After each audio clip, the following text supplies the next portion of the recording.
Perkenalkan, nama saya Diza. Di sini saya akan menjelaskan pengertian dari teori akuntansi.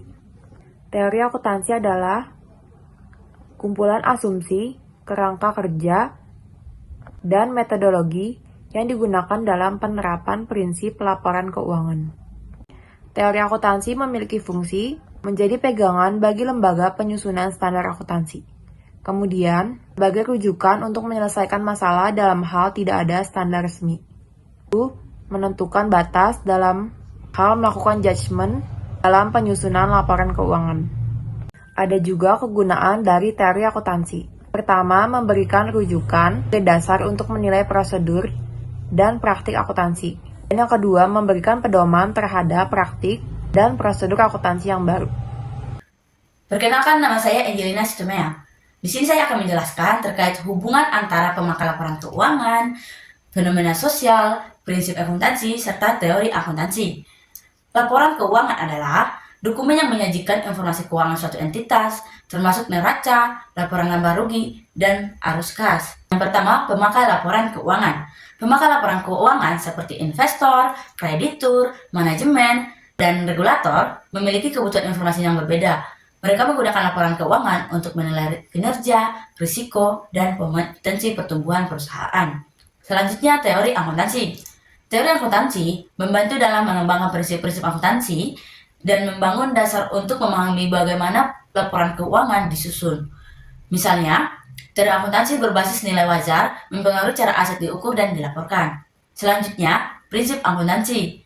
Prinsip akuntansi adalah pedoman yang digunakan untuk penyusunan laporan keuangan. Prinsip-prinsip ini memastikan bahwa laporan keuangan telah disusun secara konsisten dan transparan, sehingga dapat digunakan untuk kebutuhan pemakai. Selanjutnya, fenomena sosial ekonomi.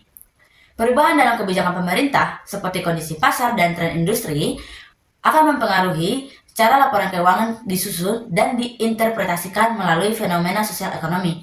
Misalnya, dalam kondisi resesi, perusahaan mungkin harus menyesuaikan laporan keuangannya untuk mencerminkan penurunan nilai aset. Dengan demikian, hubungan ini menciptakan ekosistem di mana laporan keuangan, pemakai teori, prinsip, dan fenomena sosial saling mempengaruhi dan berinteraksi satu sama lain. Teori dan pembuat kebijaksanaan akuntansi.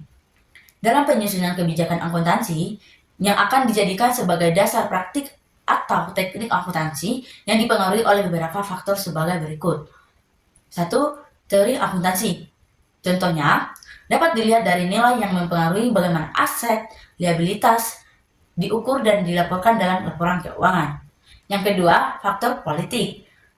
Contoh dari faktor ini seperti kebijakan perpajakan yang telah ditetapkan pemerintah dapat mempengaruhi praktik akuntansi. Dan faktor yang ketiga ada di kondisi ekonomi. Contoh dari faktor ini seperti dalam kondisi resesi, perusahaan mungkin harus memiliki kembali nilai asetnya dan mengakui kerugian penurunan nilai pada saat aset tetap atau persediaan. Hal ini akan mempengaruhi laporan laba rugi dan neraca perusahaan serta keputusan manajerial terkait pengeluaran dan investasi. Jadi, dari beberapa faktor tersebut membuktikan bahwa kita harus mempelajari teori akuntansi untuk dapat merumuskan kebijakan akuntansi yang tepat. Sekian dari presentasi saya. Terima kasih. Perkenalkan, nama saya Febriana Nur Alipa dari kelompok 4. Di sini saya akan menjelaskan metode perumusan teori akuntansi dan pendekatan dalam perumusan teori akuntansi.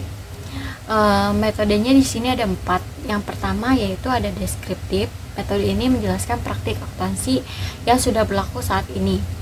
Yang kedua ada metode pragmatik. Metode ini untuk mengamati reaksi pengguna laporan keuangan. Yang ketiga ada metode normatif. Metode ini menyarankan bagaimana akuntansi seharusnya. Yang keempat yaitu ada metode positif. Metode ini berbasis data empiris dan uji ilmiah. Jadi mirip riset kuantitatif. Selanjutnya ada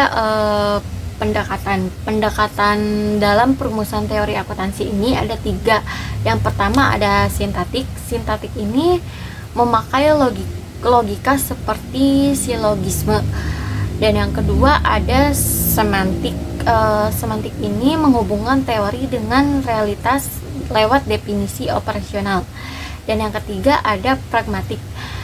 Pragmatik ini menilai seberapa berguna teori bagi pengambilan keputusan.